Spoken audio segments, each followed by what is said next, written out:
le collectionneur d'instants et la cité qui oubliait de vivre.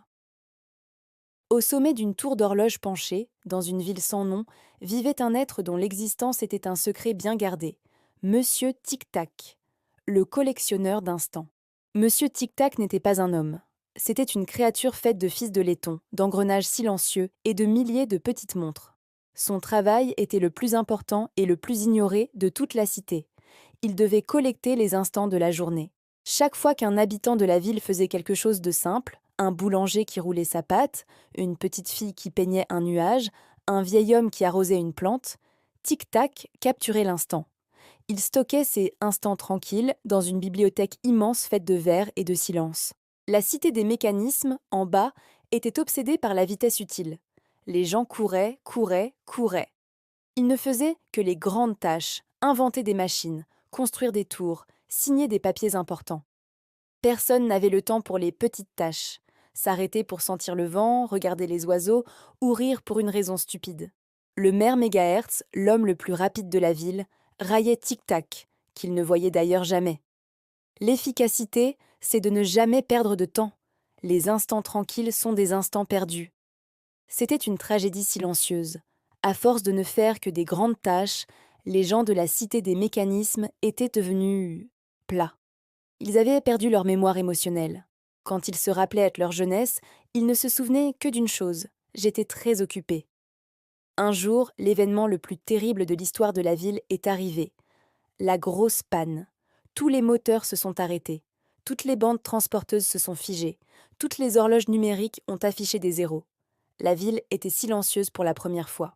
Les gens ne savaient plus quoi faire. Ils ne pouvaient plus accomplir leurs grandes tâches. Ils ne se souvenaient de rien d'autre. Ils se sont assis dans la rue, les mains vides. Ils avaient oublié comment être humains.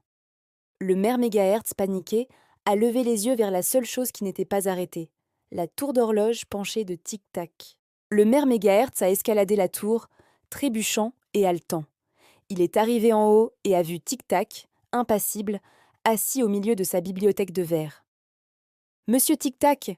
s'est écrié le maire. « Le temps s'est arrêté, la ville est perdue, nous ne nous souvenons plus de la vie. » Tic-Tac l'a regardé avec ses yeux d'engrenage. « Le temps ne s'est pas arrêté, monsieur le maire. Vous l'avez oublié, j'ai tout conservé. » Tic-Tac a montré sa bibliothèque, des millions de petites capsules de verre, chacune contenant un instant tranquille. Une capsule scintillait du rire d'un enfant qui avait fait une bulle de savon.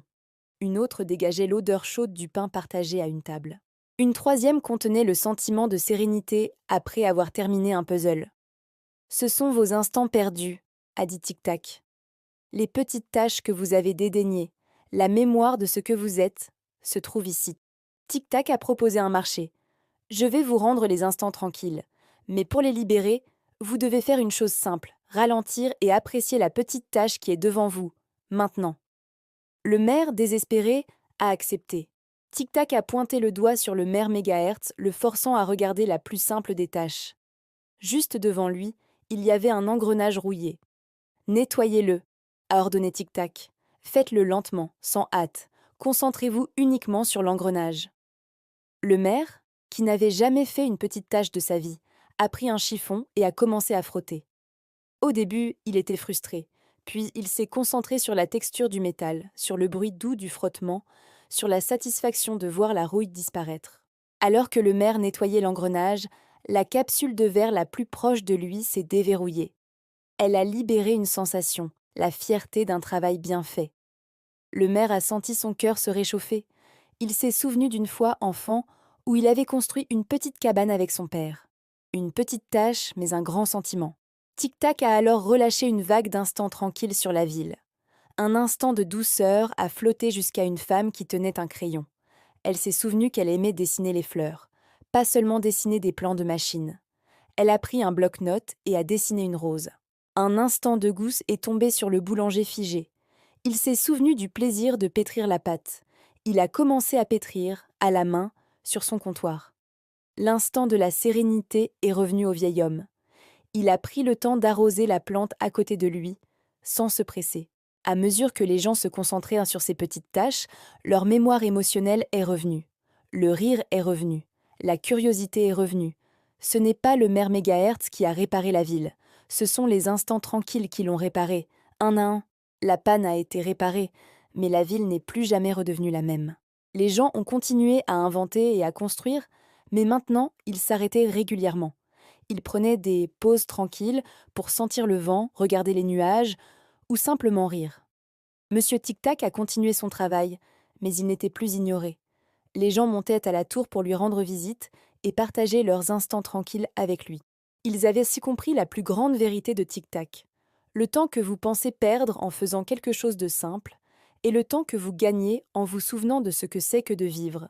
La routine, la répétition, la petite tâche, c'est le trésor caché de notre vie. Et si jamais votre vie semble trop rapide, rappelez-vous du gardien des secrets non dits. Le secret du bonheur, c'est de trouver un instant tranquille et de le nettoyer avec tout votre cœur.